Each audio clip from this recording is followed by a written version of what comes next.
Bienvenidos a nuestro canal. Queremos conocer tus opiniones sobre los contenidos. Deja tus comentarios en la parte de abajo. Por favor, danos un like. Recuerda suscribirte y activar la campanita para recibir las notificaciones de los próximos videos.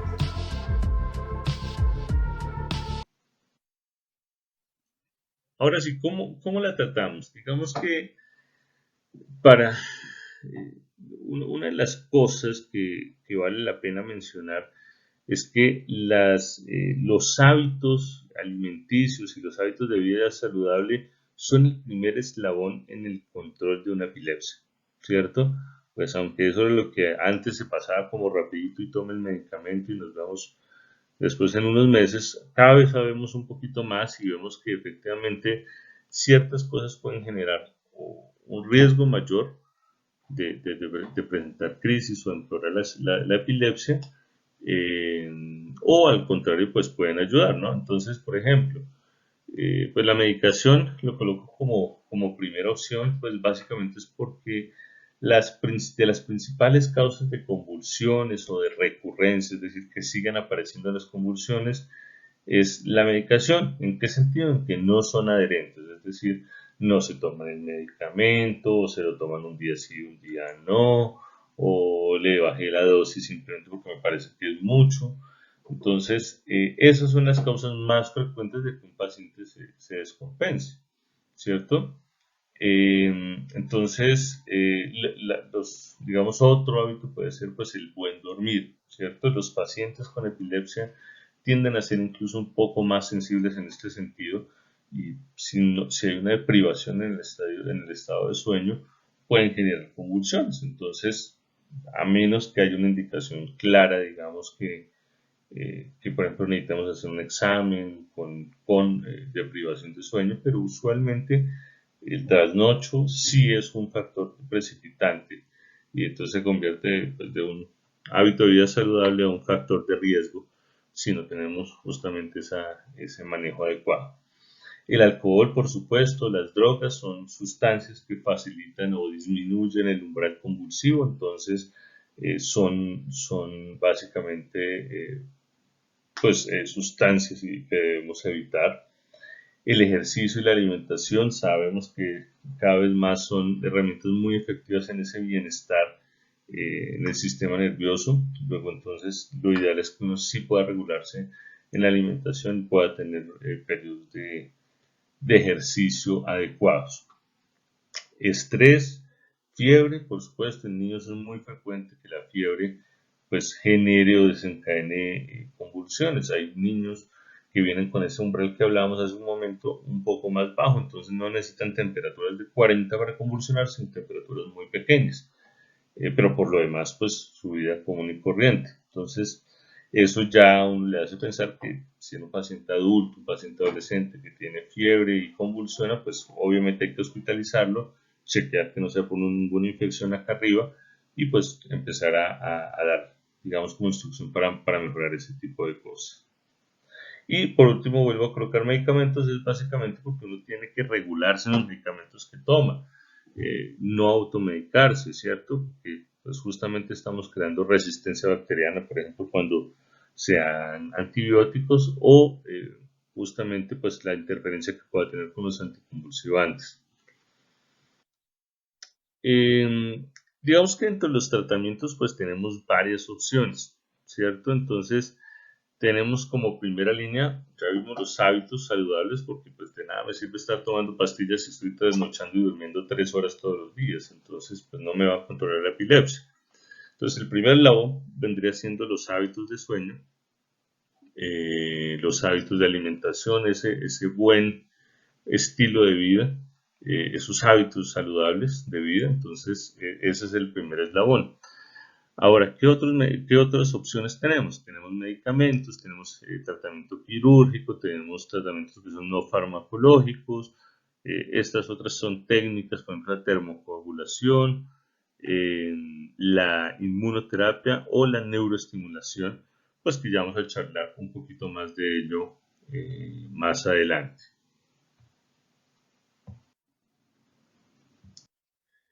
Pues por supuesto nuestra primera y más importante herramienta probablemente vienen siendo los medicamentos, los anticonvulsivantes.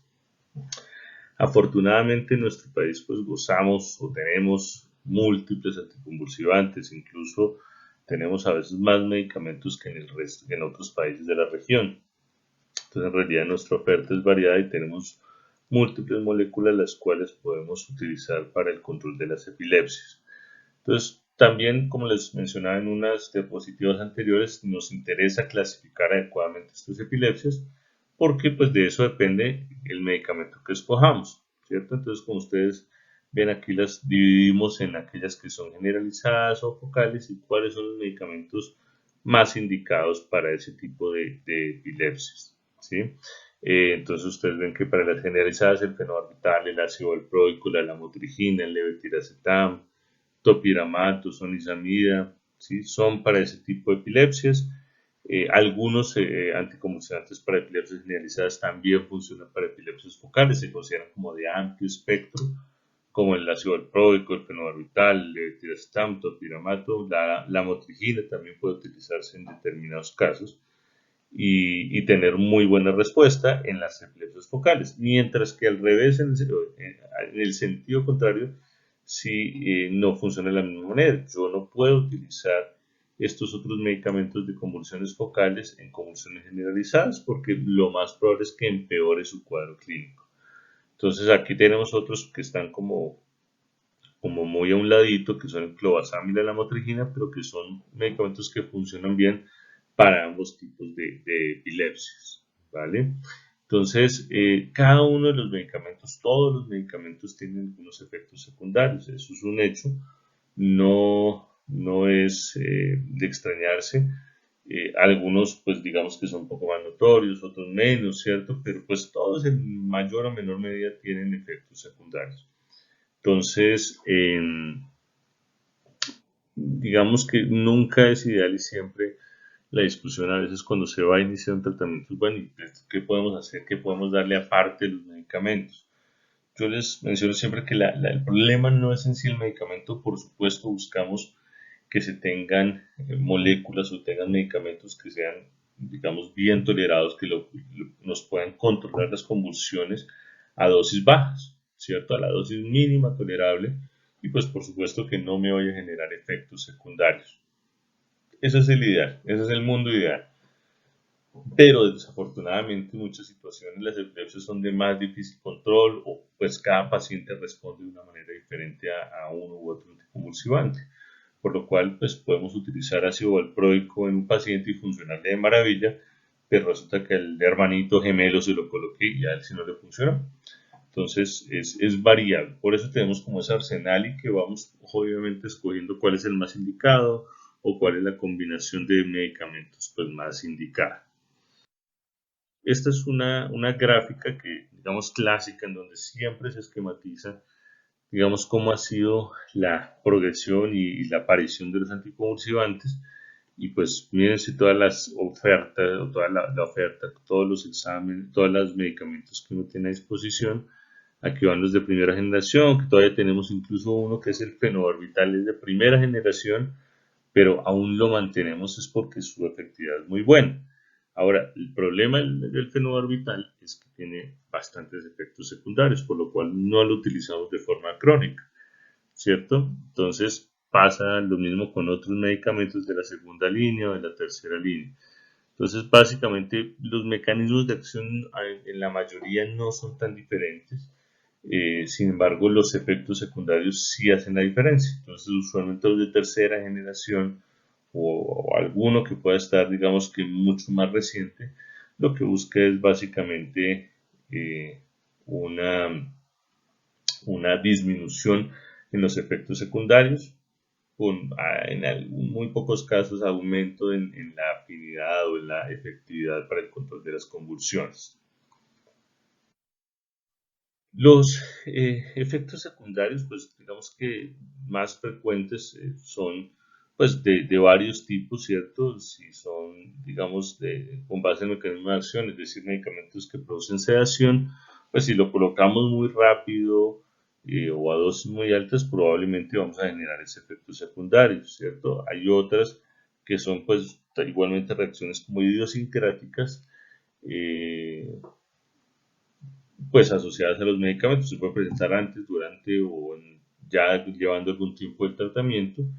Y pues son esas reacciones alérgicas, por ejemplo, a un medicamento y que pues pueden ser muy severas y generar pues una urgencia como tal. Entonces, siempre se explica que pues aunque sea un medicamento nuevo, como cualquier medicamento que se vaya a tomar uno, siempre si uno empieza a presentar una mala reacción, pues nada que hacer, se suspende, se consulta urgencias, por ejemplo.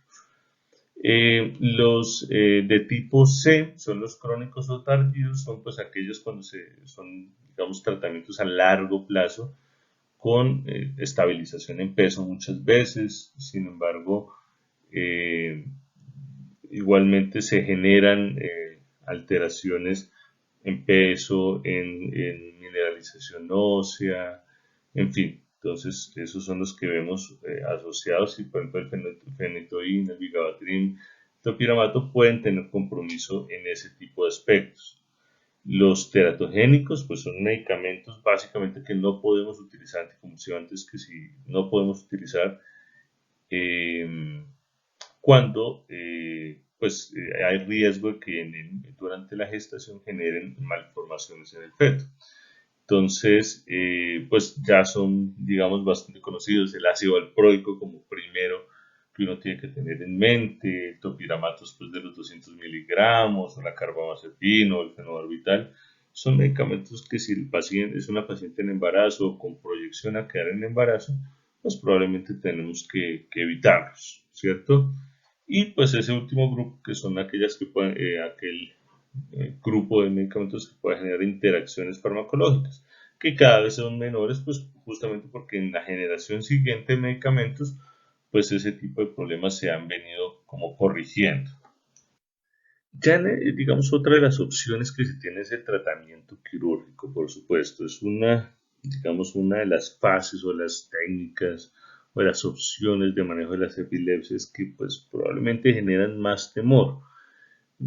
Porque pues no es algo que, digamos, de amplio dominio para todas las personas, que lo hayan escuchado, lo hayan visto, que de pronto tengan una referencia cercana.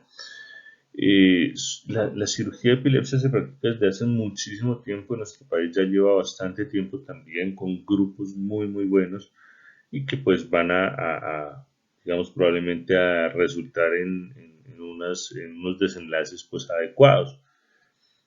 Básicamente lo que buscamos es, como mencionamos, dentro de todas esas causas de la epilepsia, si por ejemplo hay una alteración en la estructura de su cerebro, pues lo que se busca, por ejemplo, si hay una alteración, digamos acá en el lóbulo temporal, digamos que hay una mala conformación de la estructura o hubo una falta de oxígeno en el nacimiento, etc., podría generarse una alteración en la estructura de su cerebro en esta área.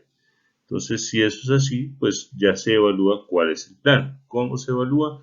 Pues se hacen electroencefalogramas, se mira la clínica del paciente, cómo son las convulsiones, se evalúa con imágenes, con resonancia, con otras técnicas mucho más avanzadas para tratar de determinar si efectivamente de ahí se origina su epilepsia y pues y si es así, si es resecable, si hay un sitio donde podamos retirar esa alteración, por ejemplo, como vemos acá, digamos que acá fue por una lesión neoplásica aparentemente, aunque digamos que en esa localización igualmente puede ser por ejemplo, una malformación o cualquier otra entidad.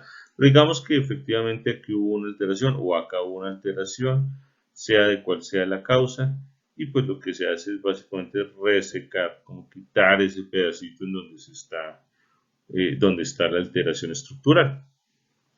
Entonces, básicamente uno hace una serie de estudios bastante extensos, como les digo, clínicos, electroclínicos, es decir, que tengamos electroencefalograma, imágenes de diferentes tipos, hasta que efectivamente se haga como una idea clara de dónde se originan esas convulsiones, cuál es la delimitación de esa área y si es candidato justamente a, a cirugía o no. De pronto puede ser que no. El hecho de enviarlos, por ejemplo, a un programa de cirugía de epilepsia no indica necesariamente que se van a operar. Entonces es para evaluación. ¿Vale? ¿Correcto? Entonces, como vemos acá en estas imágenes, vemos una imagen, digamos, reconstruida, es una imagen de resonancia digamos que se reconstruye, se ve en 3 dimensiones y digamos que por una serie de técnicas y estudios, como les digo, de electroencefalograma o de resonancia inicial, clínicos por medio de las características clínicas de las convulsiones nos permite intentar localizar dónde está la alteración. Finalmente, por medio de una resonancia o estudios como estos que se llaman SPECTs o PETs, se ven una alteración en el metabolismo o efectivamente aquí hay una alteración en la estructura. Y en base a toda esa información se planea, bueno, sí señor, hay una alteración en el lóbulo temporal en esta área, entonces vamos a retirar esa porción, ¿cierto? De eso depende igualmente pues la tasa de secuelas que pueden haber. Usualmente son muy pequeños porque lo que se busca es hacer cirugías no extensas sino pequeñas y que pues preserven por supuesto el resto de las estructuras nerviosas que pues por donde se esté haciendo el procedimiento, ¿no? Este otro examen que es un espectro, es un estudio que básicamente mide como el metabolismo del cerebro, entonces aquí se ve que hay un área como más brillante que indica eso, que básicamente hay una mayor actividad metabólica o del cerebro en un área específica y que pues si es durante una convulsión pues nos ilumina, ¿cierto? Nos muestra efectivamente que de ahí se origina. Hay otros tipos de tratamientos que los incluye como no farmacológicos, que es la dieta cetogénica.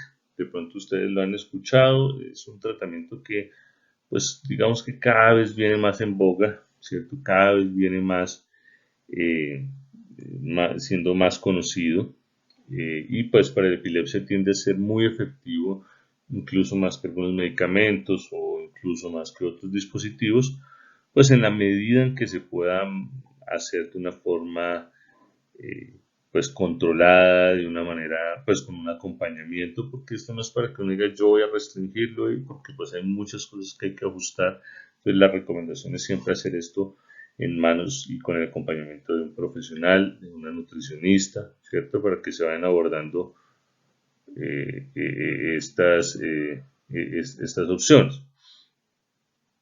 Básicamente, en la dieta cetogénica, lo que se busca es hacer una restricción de carbohidratos, ¿cierto? Una restricción importante de carbohidratos.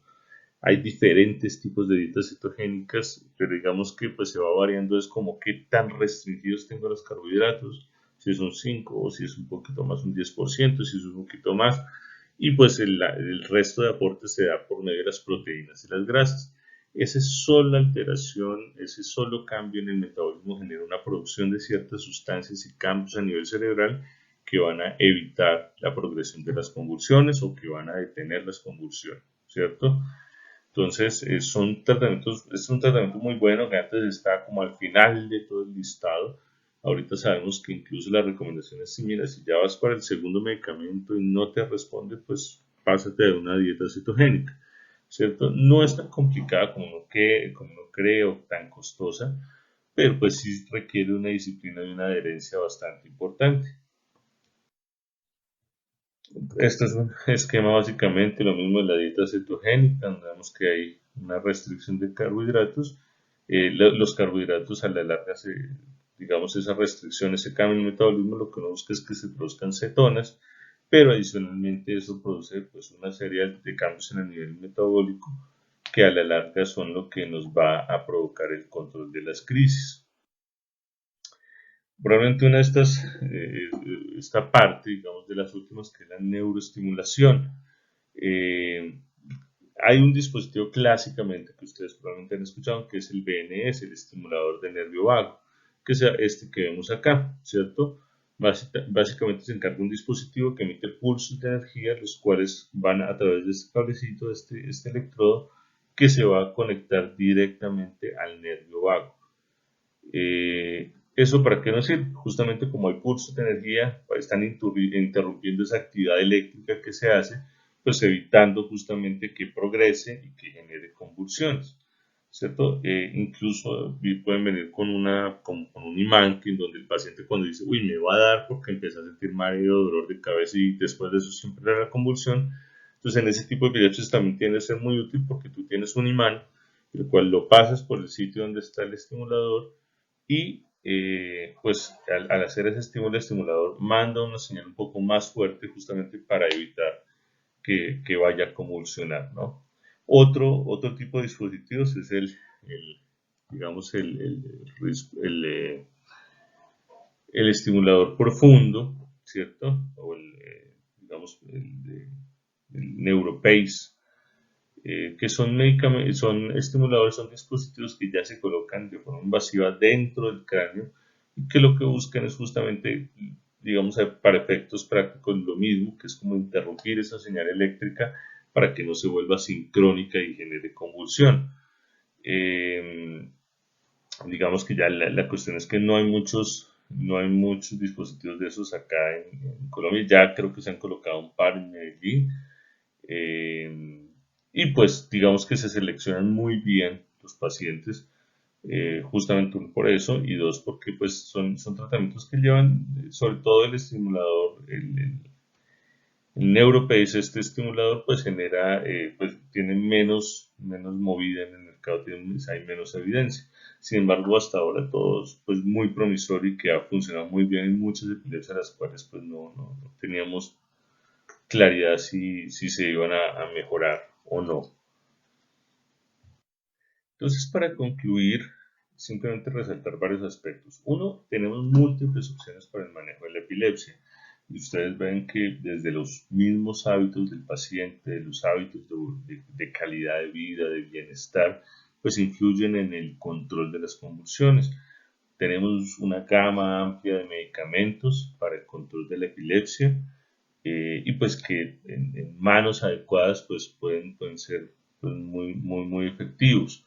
Igualmente, cada paciente responde de una manera muy independiente también a los tratamientos. Luego, entonces, pues tenemos medicamentos, tenemos dieta cetogénica, o tenemos medicamentos nuevos como el cannabis, o tenemos opciones quirúrgicas, tanto de resección, ¿cierto? De cirugía, de epilepsia, de retiro de alguna parte del cerebro, por ejemplo, que tiene esa alteración, o como neuroestimulación, en la cual se hace procedimiento quirúrgico, pero digamos, mucho menos invasivo y que busca como colocar esos dispositivos que a la larga son lo que pues van a mejorar el curso natural de la epilepsia, ¿cierto?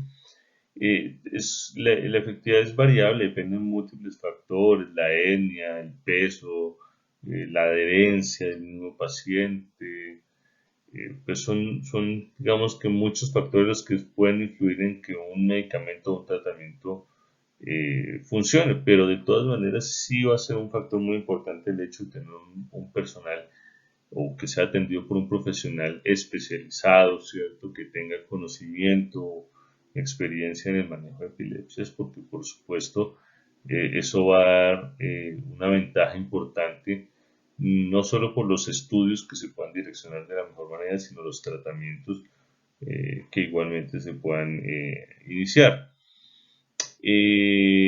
Básicamente esto era lo que les quería, digamos, como mencionar, ¿cierto? Digamos, dentro de las opciones de tratamiento farmacológico, probablemente se quedan un par de medicamentos que están por fuera, porque pues digamos que los puede entregar la EPS, pero hay que hacer ciertas justificaciones, pero que son igualmente válidos y que los podemos utilizar en Colombia. En realidad, digamos que Colombia, igual que incluso mejor que otros países de la región, pues tiene una opción grande de, de opciones, no solo farmacológicas, sino quirúrgicas, en las cuales pues, se ha venido creciendo. Entonces, y tener más opciones, ¿no? Es la idea finalmente. Gracias por apoyar nuestra labor de educar y concientizar sobre la epilepsia. Queremos conocer tus opiniones sobre los contenidos. Deja tus comentarios en la parte de abajo. Por favor, danos un like y recuerda siempre suscribirte.